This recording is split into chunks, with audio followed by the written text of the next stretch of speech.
Hi guys, Jan Morek here from 3dshaker.com and I welcome you to my first video tutorial ever. The goal of this tutorial is to teach you fundamentals about interior rendering with Octane engine in Blender and make it easier for you to try Octane in general. I assume that you have at least basic skills with Blender, so I won't explain all the details about manipulation in this great piece of software. In this video, I will play with the Blender scene prepared for cycles by Martin Kováčik, and I'll show you how to set all the settings, materials and lighting, so when we finish, the scene will be ready to render with Octane engine running in Blender. In the beginning, I will show you all the necessary things you have to change in your settings so you can work properly in Blender with Octane instead of cycles. We'll take a look at the world settings and color management primarily. Then I'll describe the way how materials are creating with Octane. Together we'll prepare few materials and jump right to the render settings. And finally, after we bake our image, I'll show you my way of doing post-processing in Blender Compositor. So let's get started. This is the way how it looks when we open the project. Everything's prepared for cycles. So basically all what we have to do is to switch from cycles to Octane, hit the render button and we are done. Voila! Oh no, it won't be so easy, but don't worry guys, we are almost there. The first thing we are going to do is make our world settings perfect. We need to delete cycles nodes and add nodes for Octane.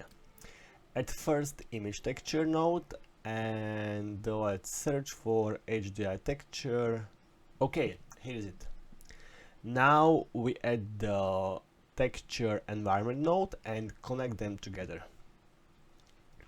However, as you can see, we still see nothing in our preview rendering window because our windows have no correct Octane material, so any light can go through them. We need to fix it, but before that I'm gonna change the image texture.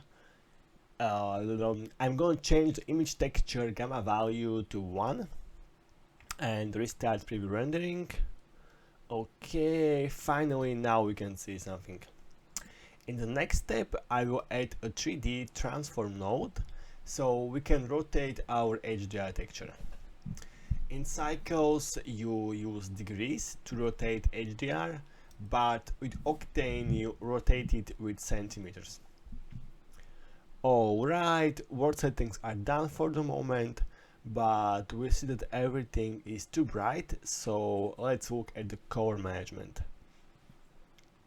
Here in the color management panel, we have to set everything to default settings, display devices switch to none, view transform to standard, look to none as well, exposure reset to 0 and gamma set to 1. Now it looks much better. Under these settings, Blender's color management won't influence our renders. That's key because Octane has its own color management. Alright, now we can change a few settings in the Octane kernel panel. Instead of direct light, we will use path trace. Simply put, direct light is a simple method of light computation, producing less realistic results. Because of that, I always go with path trace, though it takes more time to render an image. Try it and you will see the difference. One more thing we are going to set in this panel is GI clamp. Almost always I use value 1. What the GI clamp is doing is reducing fireflies. Now we go back to camera view, hit 0 on the keyboard and we see nothing. Do you remember why? Exactly, Our windows need Octane class materials, so let's make one right now. Click on the window, go to Object Material Settings, delete Cycles material and create Octane class. What we will need: one universal shader, which is under Octane shader category. Have to change transmission to 1, it means white color, albedo to 0, black color, roughness to 0 as well. Turn off smooth and enable fake shadows. Okay, that's the perfect glass for the most cases. Again, back to camera view and we finally see the room. However, I think there's too dark for the living. We have two options on how to fix it. We can increase the power of HDR texture or change the exposure and gamma values in Octane's color management panel. What do you think? What's the correct way? I would say it's always better to leave the environment value to 1 and play with exposure and gamma. The reason behind it is you try to make a realistic image, right? So you have to mimic the way how photographers are working, and they can't increase the power of the sun. All that they can do is play with camera settings, and so we will do. Hit N and go to Octane and Octane Camera Imager. It's our color management panel. Click Override, because there is separate camera imager for preview and for final rendering. It means you can have different settings for both of them. Don't ask me what is it good for. I have never used it. I always hit Override and have the same values for preview and final render. The next thing we are going to change is response type. Almost always I go with Portra 800 CD, but feel free to try all of them. There is still too dark, so we click to exposure and increase it to something like 15. Okay, rest of the values are fine for the moment, except for highlight compression, which I always turn to 1 for a reason to eliminate overexposed parts of the image. The last thing I'm going to show you in this part is denoising in preview render. You have to click on enable denoising and then go to the passes panel and change the preview pass type to denoiser beauty. Now it's working. Alright, now we have everything set properly to start working on materials. The main principle of making materials in Octane is the same as you know from cycles or different rendering engines. You have one universal shader and all what you need to do is to connect textures into it. Diffuse texture go to the albedo and transmission socket. We are now working on leaves material. We need to change the transmission mode from specular to diffuse. Then, if you would like to adjust the color of the texture, we can use color correct node. And here we can change things like brightness, saturation, hue, gamma or contrast. Also, we have textures for specularity as well as for roughness. If we would like to increase roughness or decrease specularity, we can always play with power and gamma sliders. The next texture is a normal map, which I'm sure you know from cycles. It goes to the normal socket. However, in Octane you don't have to use a special node, just connect it right to the universal shader. There are many more face sockets here on the universal shader, but we will talk about them later. Now go back to our scene and make few materials. We already have all materials prepared for cycles. We don't have to make them from scratch, but we can use a handy function called Octane Material Converter and save a lot of time. Oh, Jan, that's great! You mean one click and all is done? Actually yes, but also no. It depends on how the cycles material was created. The material converter can work only with universal shader and textures.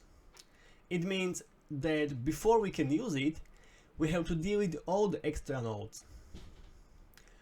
Alright, now we can hit the space button and type convert to Octane material, press enter, and voila! The 4 object has 5 materials, so I'm going to repeat the process for all of them.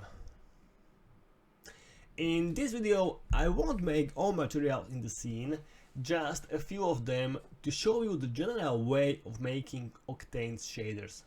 We will take a closer look at materials in the following videos. Now we can focus on the sofa. There are 2 materials, leather and chrome. Let's remove the extra nodes and use the material converter.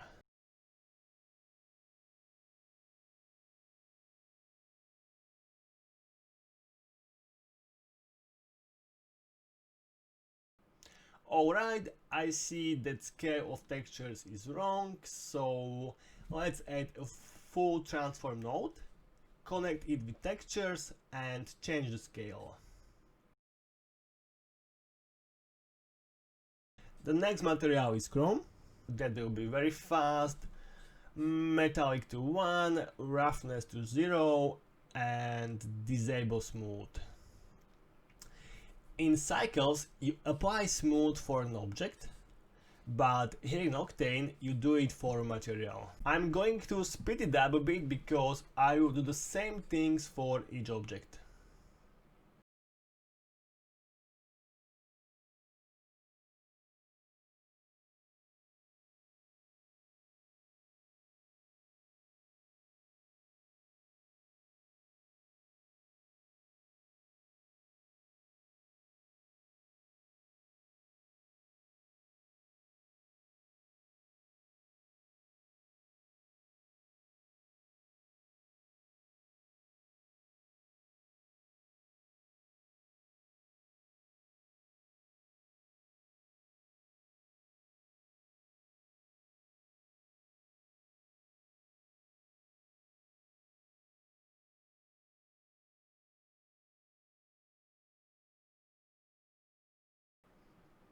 I think these chairs need to be more glossy.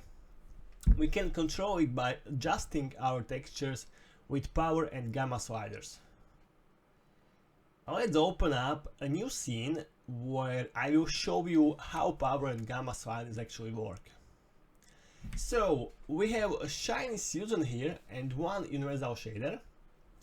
As you can see, metallic is set to 1, specular is 1 as well, and roughness is 0.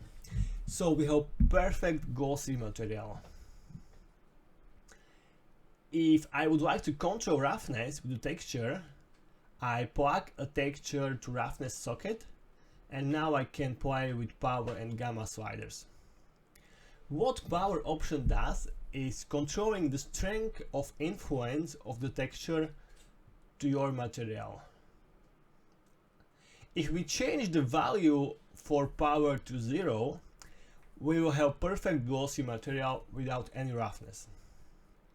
Gamma, on the other hand, is responsible for, let's say, brightness of the texture. A higher value of gamma means more glossy, lower gamma brings more roughness to your material. Also, you can use a color correct texture node and adjust your texture with it. For example, you can play with the contrast slider. Alright, I'm sure you get the point, so we can return to our scene. I want to show you one more basic shader setup. It's an emission material. We need black body emission node and universal shader. Plug it into the emission socket, and now we can adjust the power of light and control the temperature.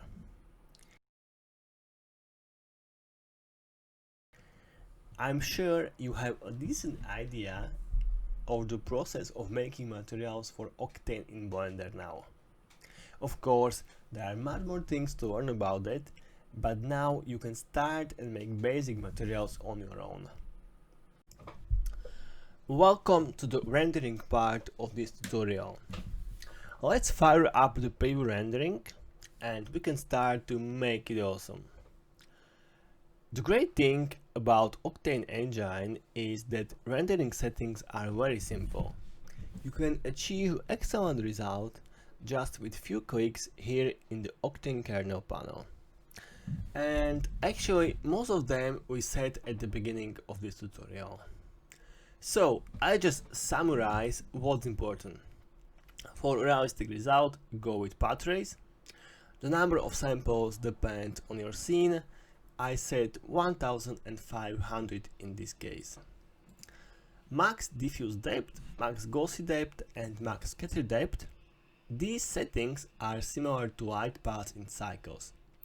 If you have low values, your scene is darker because there are fewer light bounces. But rendering is faster and vice versa. So try different values and you will see where is the sweet point for you. One more important setting is adaptive samplings. It can significantly reduce render times. The magic behind it is that the engine will smartly decide which part of the image needs more sample and which fewer. So it won't waste time rendering already clean parts of the picture, but rather focus on the noisy parts. Now I will show you one trick. The view from the window is too overexposed and I would like to reduce it. Copy these two nodes, connect them with the transform node and plug into Octane visible environment. Now we can control the power of the texture, which will be visible behind our windows separately. If I change power to 0, will happen nothing because I have to check the visible environment on backplate checkbox.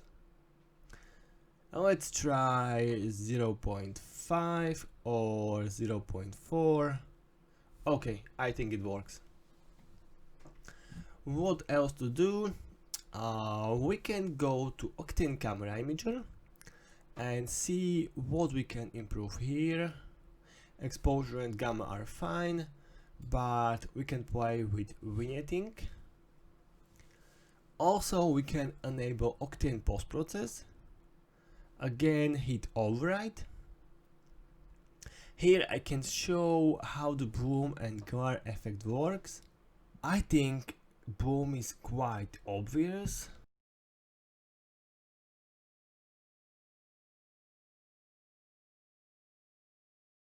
With the glare you can achieve a star effect when you have a point light. There are many more functions and settings, but we won't use them for this image. One thing we need to enable before we start rendering is denoiser for the final render.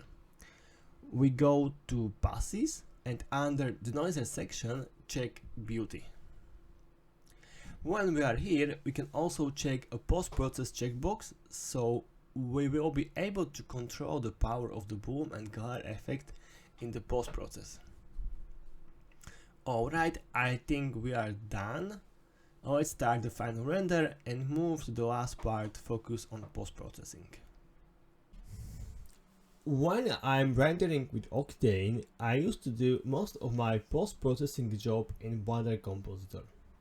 I know that's a bit unusual because I assume that most of you guys do your post-process in Photoshop, GIMP or another graphic software. But I like the way how I can work with my renders in Blender Compositor. And also I like to stay in one software, it makes my workflow faster. Before I start, I would like to show you a difference between Cycles and Octane regarding how you can work with a render in the compositor.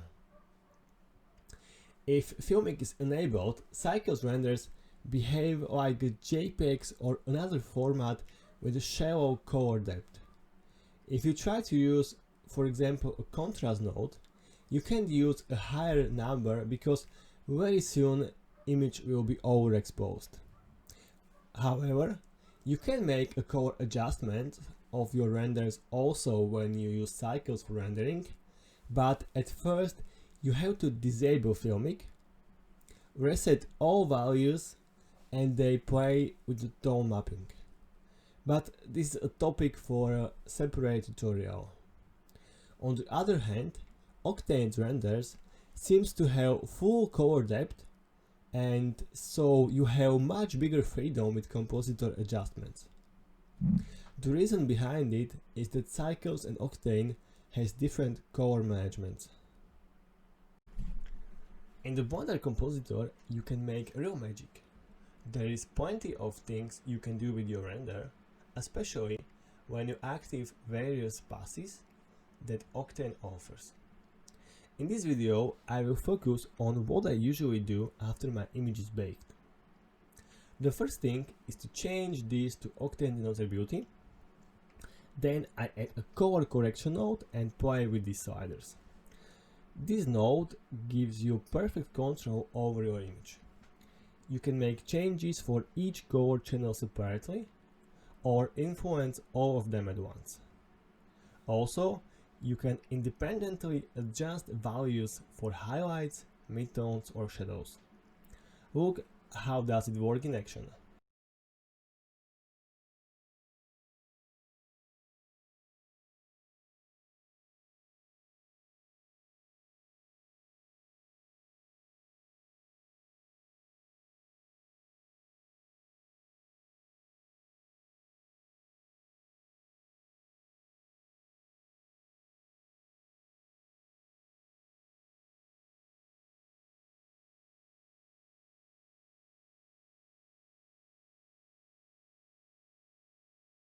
Next, I can add a hue correction node.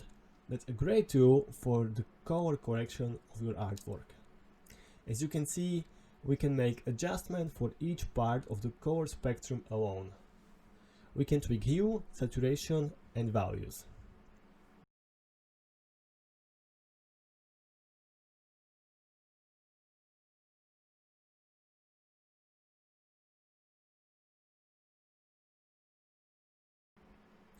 Maybe I can also play with the contrast a bit. Okay. Very often I used to do the following thing. I add the new color correct node, enable only one color channel, mostly it's blue, and increase again. As you can see, the image gets something like subtle blue filter. I quite like it. Now I'm quite satisfied with the result. One more thing I'm going to do is add a color mix node and plug an Octane post-process pass into the bottom image socket, change the mix to screen, and voila! Now we can control our bloom and glare effect.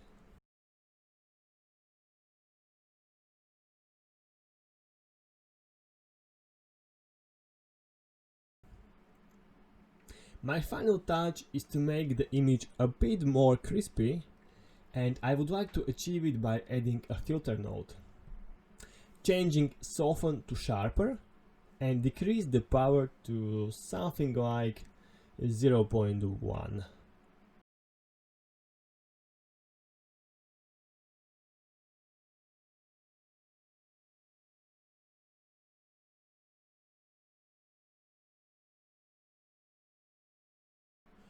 Alright, I think we are done here. I hope that you enjoyed the video, learned something new, and now you are much more confident to try Octane engine in Blender. If you would like to see more similar tutorials about architecture rendering in Blender, not only with Octane but with Cycles as well, please subscribe this channel and let me know in the comments what would you like to learn next. If you want to support us, consider buying some of our 3D models available here. Thanks for watching and see you next time.